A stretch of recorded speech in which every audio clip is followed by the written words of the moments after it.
Hello friend, मैं प्रमोद कुमार। आप सभी से मेरा रिक्वेस्ट है, इस वीडियो को लाइक और सब्सक्राइब अवश्य करें। सब्जेक्ट है मैथ और इसमें हम ट्राइगोनोमेट्री पढ़ा रहे हैं।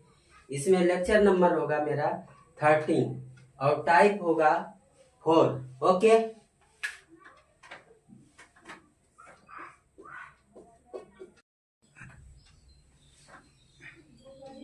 यहाँ 0 1 2 3 4 लिख देंगे पहली बार। इसके बाद क्या करेंगे, 4 से इसमें टोटल में डिवाइड कर देंगे। इसके बाद तीसरा नंबर में क्या करेंगे, अंडर रूट सब में दे देंगे। अब देखिए यहाँ 0 में अगर 4 से डिवाइड देंगे तो ये मेरा वैल्यू 0 ही होगा और 0 का वर्गमूल 0 होगा। यानी कहने का मतलब कि साइन 0 डिग्री का वैल्यू मेरा 0 होगा। अब यहाँ देखिए 1 का वर्गमूल 1 होता है और 4 का 2 होता है, यानी साइन 30 डिग्री का मान 1/2 हो गया। अब इसको अगर हम कटाएंगे तो 2 1 2 2 2 4 यानी 1/2 हुआ।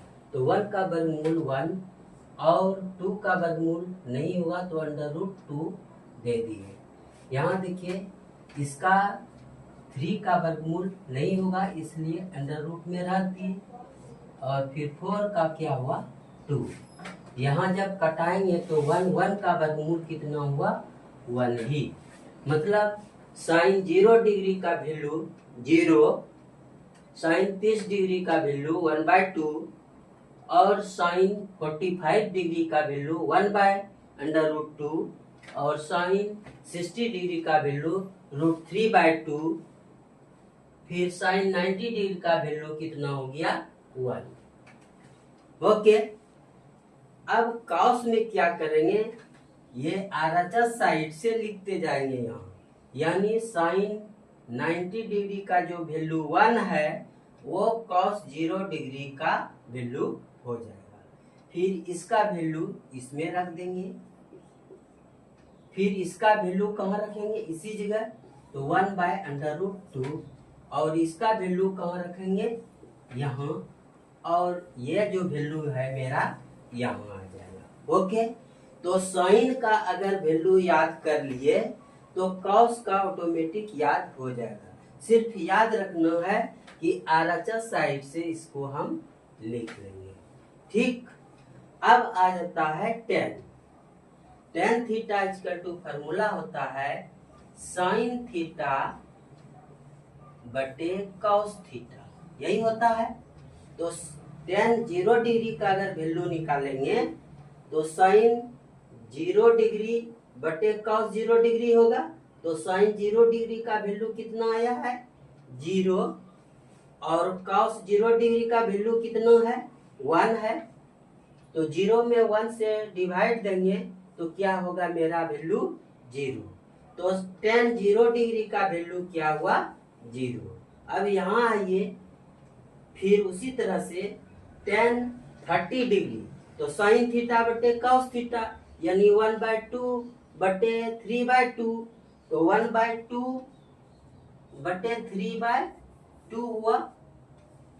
ठीक है, 1/2 बटे √3/2, तो इसको ऐसे लिखते हैं 1/2, नीचे का टर्म ऊपर जाता है और ये मेरा वैल्यू यहाँ आ जाएगा। तो ये और ये कैंसिल यानी 1/√3, इसका वैल्यू कितना हो जाएगा 1/√3।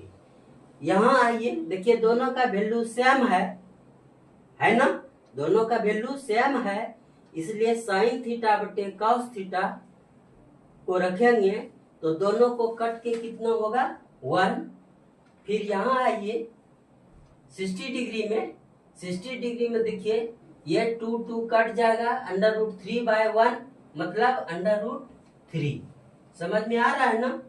फिर यहाँ आइए 90 डिग्री में 1/0। अभी बतलाए हैं किसी भी नंबर में, किसी भी संख्या में 0 से अगर भाग देते हैं तो उसका वैल्यू इनफिनाइट हो जाता है। क्या बोल रहे हैं कि किसी भी नंबर में अगर 0 से डिवाइड देते हैं तो उसका वैल्यू कितना आ जाता है 0। तो सिर्फ हम याद रखेंगे साइन का, ठीक। तो टोटल 6 खिलाड़ी का वैल्यू मेरा आ जाएगा। फिर देखिए साइन का अपोजिट हो जाता है कौशिक। साइन का अपोजिट क्या होता है कौशिक।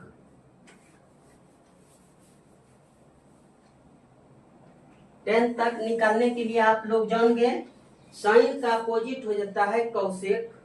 अब बोलिए। tan 90 डिग्री का वैल्यू क्या हो गया मेरा इन्फिनाइट। कैसे हुआ, अगर किसी नंबर में 0 से डिवाइड देंगे तो उसका वैल्यू क्या होता है इन्फिनाइट होता है। जैसे 2/0 infinite, 3/0 equal to infinite, 4/0 equal to infinite. Okay,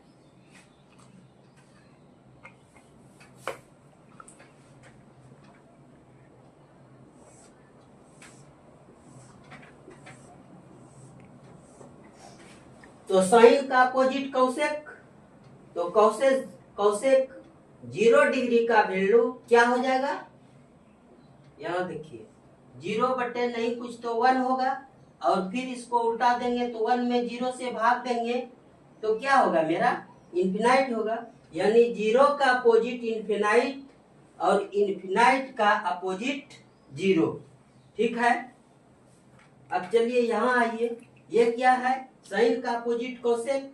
तो 30 डिग्री का इसको अपोजिट करेंगे तो 2/1 आया, मतलब 2 वैल्यू। इसको जब करेंगे तो √3/1 आएगा, तो 1 से डिवाइड देंगे तो इतने रह जाएगा, यानी √2। फिर इसको करेंगे तो 2/√3 हो गया, और 1 का अपोजिट क्या होगा 1 ही होगा। कॉस का आइए, 1 का अपोजिट 1, इस कॉस का अपोजिट सेक होता है, कॉस का अपोजिट सेक होता है। इसको उल्टाएंगे तो 1 होगा, इसको उल्टा देंगे तो 2/√3 होगा, इसको उल्टाएंगे तो √2/1 मतलब √2, इसको उल्टाएंगे 2/1 मतलब 2। और 0 का बदला है इन्फिनाइट होता है अपोजिट, और इन्फिनाइट का 0 होता है, तो 0 का इन्फिनाइट अपोजिट क्या हो जाएगा इन्फिनाइट। अब चलिए कॉट में,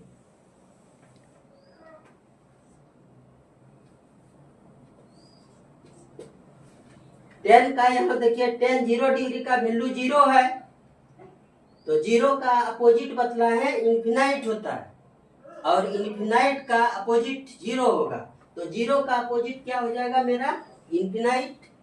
इसका अपोजिट क्या हो जाएगा √3/1 मतलब √3, 1 का 1 ही होगा। यहाँ देखिए इसको उल्टाएंगे नीचे में कुछ 1 होगा, तो 1/√3 हो जाएगा, और फिर यहाँ आ गया इन्फिनाइट, यानी इन्फिनाइट का अपोजिट 0 और 0 का अपोजिट इन्फिनाइट। तो ये 90 डिग्री तक का वैल्यू बतला चुके हैं। ठीक है, तो इसमें से हम याद रखेंगे, यही 3 याद रखेंगे, और ये तीनों कैलकुलेट अपने से करेंगे। ओके, इसमें से याद रखेंगे कि साइन 45 डिग्री और कॉस 45 डिग्री का वैल्यू सेम होता है। क्या बोल रहे हैं कि साइन 45 डिग्री और कॉस 45 डिग्री का वैल्यू सेम होता है। और फिर 10 में याद रखेंगे कि 45 डिग्री का वैल्यू 1 होता है। तो ये मेरा ग्राफ क्लियर हो गया, और आप लोगों को ठीक से समझ में आ गया होगा, ये हमको 100% विश्वास है। ओके, अब आगे चलते हैं।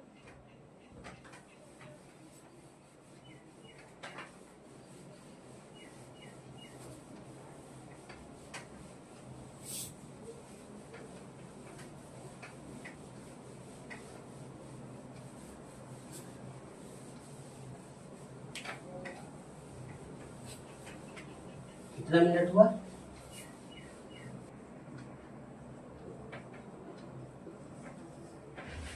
ये हुआ फॉर्मूला।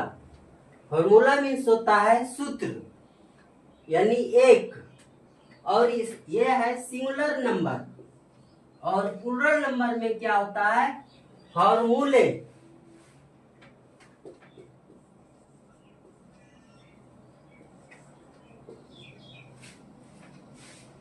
ठीक है, सिंगुलर नंबर में क्या हुआ? फॉर्मूला, और प्लूरल नंबर में क्या हो जाएगा? फॉर्मूले।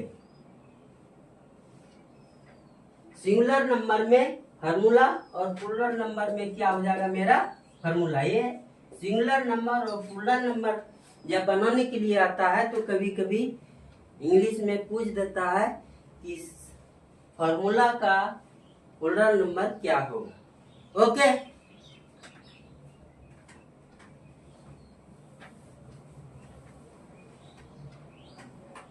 तो फर्स्ट नंबर में फॉर्मूला है कि sine A plus B equal to क्या होता है? तो sine A into cos B plus cos A into sine B. Second number में sine A minus B is equal to sine A into cos B minus cos A into sine B.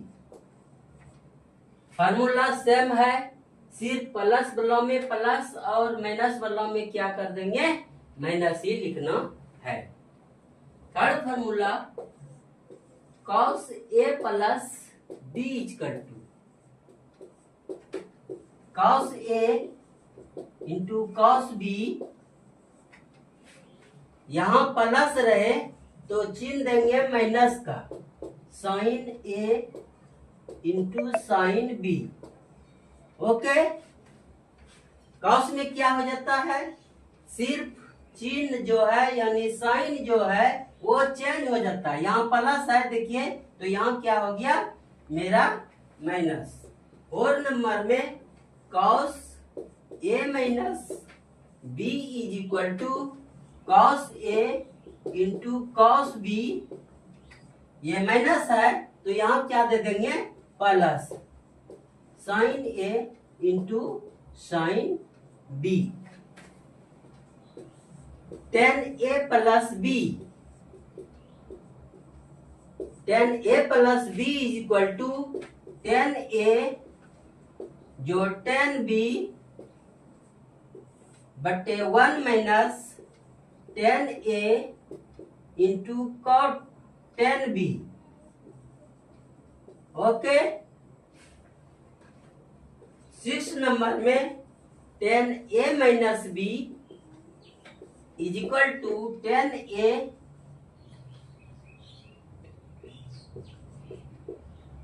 Minus ten B बटे one plus ten A into ten B.